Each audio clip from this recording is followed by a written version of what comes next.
Bismillahirrahmanirrahim. Assalamualaikum warahmatullahi wabarakatuh. Waalaikumsalam warahmatullahi wabarakatuh. Hamdan wa syukran lillah, la haula wa la quwwata illa billah, amma ba'du. Puji syukur kehadirat Allah Subhanahu wa ta'ala atas segala nikmat dan karunia-Nya. Salawat serta salam mari kita sanjungkan kepada baginda Nabi besar Muhammad sallallahu alaihi wasallam. Yang terhormat keluarga besar Yayasan Amalina, yang kami hormati wali murid Sekolah Islam Amalina, dan anak-anakku yang dirahmati Allah. Tak terasa kita sudah melewati 10 hari Ramadan pertama, yang dimana balasannya adalah pintu rahmat yang Allah berikan. Dan sekarang kita sedang menjalani 10 hari kedua di bulan Ramadan, di mana balasannya adalah pintu ampunan yang Allah bukakan untuk hamba-hambanya. Bagaimanakah persiapan jasmani dan rohani kita menjalankan ibadah puasa di 10 hari kedua bulan Ramadan ini? Insya Allah. Pak Ustadz Rizky, bagaimana persiapannya? Insya Allah siap. Insya Allah Bagaimana siap. dengan Ustazah? Insya Allah siap. Amin. Semaksimal mungkin ya Ustadz ya. Betul. Baik, mari sama-sama kita dengarkan ceramah sore ini yang akan disampaikan oleh Ustadz Rizky Wesul Kurni dengan tema Anggota Badan Saksi Amalmu. Kepadanya disilahkan. Terima kasih. Assalamualaikum warahmatullahi wabarakatuh. Waalaikumsalam. Alhamdulillahirabbil alamin wa bihi nasta'in wa ala umurid dunya waddin. Wassalatu wassalamu ala asrofil anbiya'i wa mursalin wa ala alihi wa sahbihi ajma'in, amma ba'du. Faqad qalallahu ta'ala fil Qur'anil Karim, a'udzu billahi minasyaitonir rajim, bismillahirrahmanirrahim. Al yauma nakhtimu ala afwahihim wa tukallimuna aydihim wa tashhadu arjuluhum bima kanu yaksibun. Shadaqallah. Puji syukur kehadirat Allah Subhanahu wa ta'ala yang telah memberikan kita berbagai macam nikmat, terutama nikmat ibadah puasa ini. Shalawat dan salam semoga tercurahkan kepada baginda besar Nabi Muhammad sallallahu alaihi wasallam. Pada kesempatan ini saya ingin berbagi mengenai anggota badan akan menjadi amal kita kelak di akhirat. Nah, dalam kitab Bidayatul Hidayah, Imam Al-Ghazali mengatakan bahwa ada 2 perintah dalam meningkatkan ketakwaan kita. Yang pertama, ketaatan. Yang kedua, larangan. Jadi yang pertama ini bagaimana setiap muslim taat beribadah kepada Allah, menjalankan perintah Allah. Dan yang kedua adalah larangan. Bagaimana setiap muslim menjauhi larangan-larangan Allah. Nah, Ustazah. Iya, Ustaz. Menurut Imam Al-Ghazali ini yang paling berat itu adalah larangannya, bukan perintahnya. Kenapa tuh Pak Ustadz? Kenapa? Karena larangan ini berhubungan dengan hawa nafsu. Manusia dibekali hawa nafsu, berbeda dengan makhluk-makhluk yang lainnya. Nah, dengan adanya hawa nafsu, pasti manusia akan melakukan yang namanya kemaksiatan. Gitu. Godaannya itu berat sekali. Makanya menurut Imam Al-Ghazali ini yang paling berat adalah larangan Allah. Seperti itu. Di dalam surat Yasin ayat 65 yang tadi sudah dibacakan, bahwa artinya pada hari ini kami tutup mulut mereka dan berkatalah tangan mereka dan bersaksilah kaki mereka.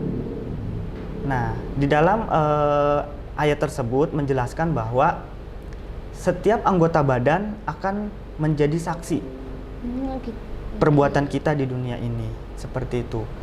Jadi hati-hati ya ketika misalnya kita berbuat dosa gitu. Kita berbuat maksiat gitu. Karena di akhirat nanti mulut kita ini akan ditutup. Dikunci ya Pak Ustadz Akan ya? dikunci, betul Berarti sekali. kita nggak bisa bohong ya? Betul sekali. Dan yang akan berbicara adalah anggota badan mereka. Oke. Untuk anggota badan itu nih Pak Ustadz, Iya. apakah ada anggota badan yang disebutkan atau gimana nih kira-kira? Kan Ya. mulut kita dikunci ya, berarti Betul. anggota badan itu kan banyak ya Pak Ustadz ya? Betul. Kira-kira apa saja yang akan bersaksi nanti? Nah, di dalam kitab tersebut dijelaskan bahwa yang akan bersaksi ada yang dikhususkan. Oh, ada yang dikhususkan. Yang pertama adalah mata. Nah, mata ini akan berbicara nanti ketika di padang mahsyar nanti, di pengadilan Allah nanti, ketika perbuatan yang dilakukannya itu dilihat olehnya, gitu. Misalnya, apakah perbuatan itu baik atau buruk? Ketika misalnya baik, berarti sering membaca Al-Quran, misalnya sering menyaksikan, menonton hal-hal yang baik, gitu, yang positif. Sedangkan kalau yang buruk, melihat hal-hal yang buruk, negatif, gitu, misalnya menonton apa atau menyaksikan apa, gitu ya, yang tidak ada manfaatnya, tidak ada faedahnya. Nah, di bulan Ramadan ini mata ini benar-benar akan menjadi saksi utama, gitu, dalam pengadilan Allah nanti. Gitu. Yang kedua ada telinga. Nah, tadi mata melihat, Iya. telinga mendengar. Jadi ketika pendengaran ini mendengar hal-hal apa nih? Apakah mendengar hal-hal yang gosip-gosip misalnya, ya kan? Atau Betul. misalnya mendengar hal-hal yang baik, mendengarkan ayat suci Al-Quran, ceramah, atau misalnya mendengarkan yang positif-positif itu akan menjadi saksi telinga tersebut. Nah, selain itu ada hidung.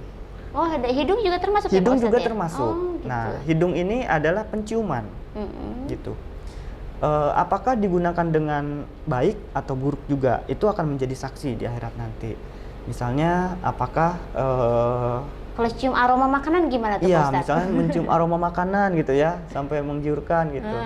Atau misalnya yang lebih parahnya lagi menghirup obat-obatan terlarang misalnya ya. Nah, itu akan menjadi saksi. Kemudian yang berikutnya adalah hati. Oh, hati juga bisa Betul. termasuk ya? Termasuk, hati ini harus dijaga. Ketika misalnya kita dengki dengan seseorang, ketika misalnya kita punya sesuatu yang buruk gitu ya terhadap orang gitu ya, ini harus dijaga, jangan sampai jadi penyakit, gitu. Bahkan selain menjadi saksi di padang mahsyar nanti, itu bisa menjadi penyakit diri sendiri, gitu, iya, seperti itu.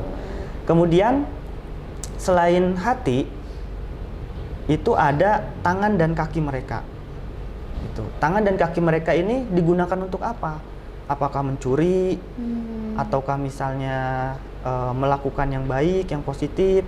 Kemudian Isengin kaki, orang, apa gimana ngisengin tuh? orang gitu ya? Apakah Iya. kaki ini sering berjalan ke masjid gitu ya? Atau sering melakukan hal-hal yang baik, yang positif, yang di jalan Allah seperti itu? Atau tidak gitu? Nah, anggota-anggota badan itulah yang akan menjadi saksi bagi dirinya di akhirat nanti gitu, seperti itu. Nah, makanya para pemirsa, anggota badan jangan sampai menjadikan beban, menjadikan sesuatu yang menyulitkan, menjadikan sesuatu yang merugikan, tidak berguna gitu ya, tidak bermanfaat. Jadi gunakan seluruh anggota badanmu menjadi amal yang baik gitu. Apalagi di bulan Ramadan ini ya. Iya, betul. Insya Allah akan menjadi berlipat-lipat ganda, Iya, seperti itu. amin. Baik, mungkin itu saja. Terima kasih. Oke. Ustazah. Mungkin saya mau tanya nih Pak Ustadz nih. Mungkin kalau anak sekarang kali ya, Ya. lebih biasanya kan lebih suka main game ya. Ini gimana nih? Apakah game ini termasuk kegiatan yang positif atau yang negatif nih Pak Ustadz? Nah, untuk game sebenarnya bisa kita katakan ada positifnya, bisa kita katakan ada negatifnya. Iya. Tapi sebenarnya lebih banyak ke negatifnya. Oke. Karena manusia itu sesuai yang tadi saya bilang berdasarkan hawa nafsu, tidak bisa mengontrol. Artinya apa? Ketika main game bisa kebablasan waktunya. Oh iya, betul. Ketika main game apalagi misalnya online ya, itu chat-chatan dengan kata-kata kasar seperti Iya. itu. Jadi lebih banyak sebenarnya negatifnya ketika misalnya tidak bisa mengontrol hawa nafsu itu sendiri. Oke. Seperti itu. Berarti balik lagi ke hawa nafsunya ya. Betul. Kalau misalkan si orang tersebut bisa menguasai hawa nafsunya, berarti insya Allah bisa ke yang positif. Betul ya? sekali, Oke, insya Allah. baik kalau begitu. Baik, alhamdulillah pemirsa, sudah selesai materi yang sudah disampaikan oleh Ustadz Rizky. Pada intinya kita harus menjaga seluruh anggota tubuh yang sudah Allah berikan kepada kita untuk digunakan sebaik-baiknya. Mudah-mudahan ceramah sore ini bisa bermanfaat bagi kita semua. Amin, dan bisa menjadikan kita pribadi yang lebih baik lagi ya Ustadz. Betul, ya. betul. Amin. Ya Rabbal Alamin. Maka dari itu mari sama-sama kita berharap semoga Allah memberikan kita kesehatan serta kekuatan jasmani dan rohani, terutama dalam menjalankan ibadah puasa kita hingga hari kemenangan nanti tiba. Kami keluarga besar Yayasan Amalina mengucapkan selamat berbuka puasa. Wabillahi taufik wal hidayah. Wassalamualaikum warahmatullahi wabarakatuh.